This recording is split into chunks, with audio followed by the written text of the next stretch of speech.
A normalidade assombrada. Uma jovem em Klingenberg. Klingenberg, Alemanha. Um lugar tranquilo. Uma cidadezinha aconchegante, aninhada no abraço sereno dos Alpes da Baviera. Anneliese Michel, uma jovem como tantas outras, levava uma vida comum. Uma menina de fé, criada no seio de uma família católica fervorosa. Nada prenunciava a escuridão que se aproximava. 1968. Anneliese tinha 16 anos. Um tremor quase imperceptível. Uma sombra passageira em sua visão periférica. Pequenos incidentes, facilmente ignorados, atribuídos ao estresse, ao cansaço, às pressões da adolescência. Mas algo estava errado. Algo sinistro se escondia sob a superfície. Sussurros nas sombras, a fé testada, a razão questionada. A família Michel buscou ajuda na Igreja Católica. Sacerdotes foram chamados para avaliar Anneliese, para determinar a natureza de seu tormento. As dúvidas pairavam no ar como um nevoeiro denso. Seria possessão demoníaca? Uma condição médica não diagnosticada? Ou a mente perturbada de uma jovem sob imensa pressão? As orações se intensificaram, fervorosas como rezas em uma procissão de Semana Santa. A água benta foi aspergida. A menina, cada vez mais atormentada, reagia de forma violenta. Blasfemava, rosnava, cuspia, reconhecia os objetos sagrados como se queimada por brasas invisíveis, e se contorcia de dor em sua presença. O cheiro de enxofre impregnava o ar, sufocante como um dia de verão em Brasília. Uma atmosfera pesada e gélida tomava conta do ambiente, como se um vento polar tivesse invadido aquele lugar sagrado. Os demônios despertam batalhas noturnas e gritos estridentes. Os padres continuaram os exorcismos por meses, sessões secretas realizadas em quartos escuros, iluminados apenas pela luz bruxuleante das velas, que pareciam dançar em um macabro bailado. Anneliese se contorcia, gritava, falava em línguas estranhas, como se um coral de vozes demoníacas tivesse tomado conta de sua garganta. Dizia ser possuída por múltiplas entidades demoníacas, cada uma com sua própria voz, sua própria personalidade malévola, como personagens macabros de um conto de Machado de Assis. Os demônios zombavam dos padres, com a petulância de um Zé Pelintra debochado. Desafiavam sua fé, como se a fé fosse um castelo de areia diante de uma tsunami. Ameaçavam Anneliese e sua família. Os presentes nas sessões de exorcismo descreviam uma atmosfera de puro terror, como se estivessem presos em um filme de terror do Zé do Caixão. Um frio intenso tomava conta do ambiente. Objetos se moviam sozinhos, como em uma casa mal assombrada em Minas Gerais. Sombras dançavam nas paredes, como fantasmas em um baile fantasmagórico. Vozes do abismo. As gravações que gelaram o sangue da Alemanha. Durante os meses de exorcismos, um padre teve a ideia de registrar as sessões. Um gravador de fita cassete, um aparelho comum para a época, tornou-se uma janela para o inferno, como se o próprio Lúcifer sussurrasse através da fita. As vozes capturadas nas fitas chocaram a todos que as ouviram, como um grito de terror no silêncio da noite. Vozes guturais, profanas, repelentes. Eram os demônios, diziam os padres, com a convicção de quem já enfrentou o mal. Manifestações do mal que habitava o corpo de Anneliese. As vozes zombavam, ameaçavam, blasfemavam. Às vezes, várias entidades pareciam lutar entre si pelo controle da jovem, como cães famintos disputando um único pedaço de carne. A cruz e o bisturi. Uma busca desesperada por respostas.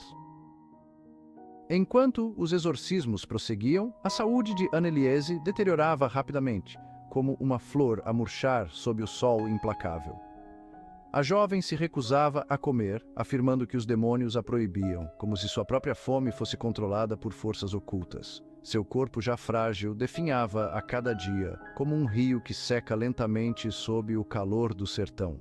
A família, dividida entre a fé e o desespero, se agarrava a qualquer fio de esperança como náufragos se agarram a destroços em alto mar.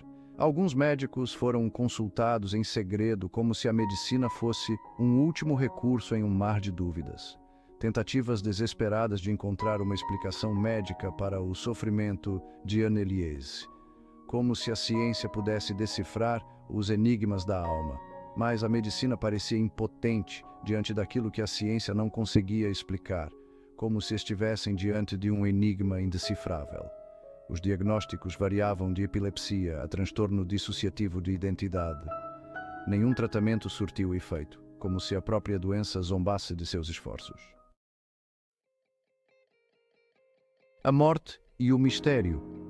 Um legado de perguntas sem respostas.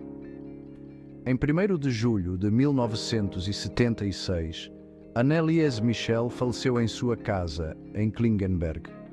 Seu corpo, exaurido, finalmente encontrou a paz que lhe foi negada em vida, como se a morte fosse um bálsamo para suas feridas. A causa oficial da morte, desnutrição e desidratação, uma consequência direta de sua recusa em se alimentar durante os meses de exorcismos. A morte de Anneliese chocou a Alemanha, como um terremoto que abala as estruturas.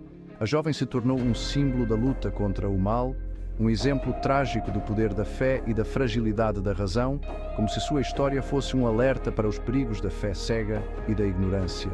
Seu caso dividiu a opinião pública, gerando debates acalorados sobre religião, ciência e os limites da sanidade, como se a própria sociedade alemã estivesse possuída por dúvidas e incertezas.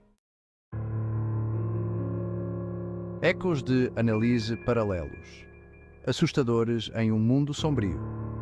O caso de Anneliese Michel não é único.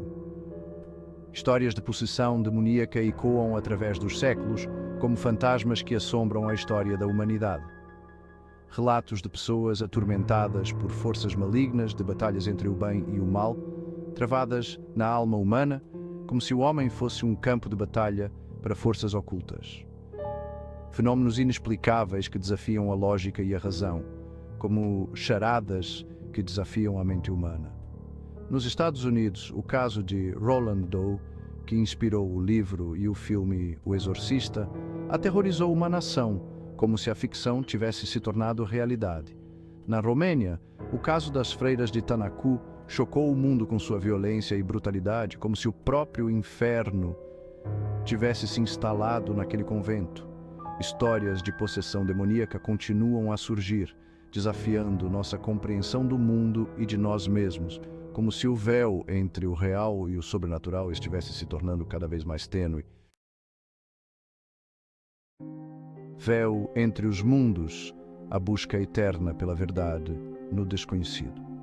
O caso de Anneliese Michel continua a fascinar e aterrorizar, mesmo décadas após sua morte, como uma lenda urbana que se recusa a morrer.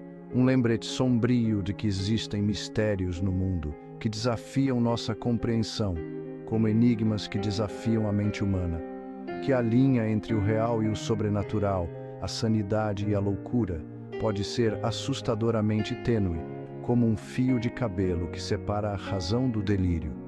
Seria Anneliese Michel realmente vítima de possessão demoníaca? Ou seu sofrimento era resultado de uma condição médica não diagnosticada, amplificada por crenças religiosas extremas? A resposta talvez se perca na névoa do tempo e da especulação, como pegadas na areia que se apagam com a maré.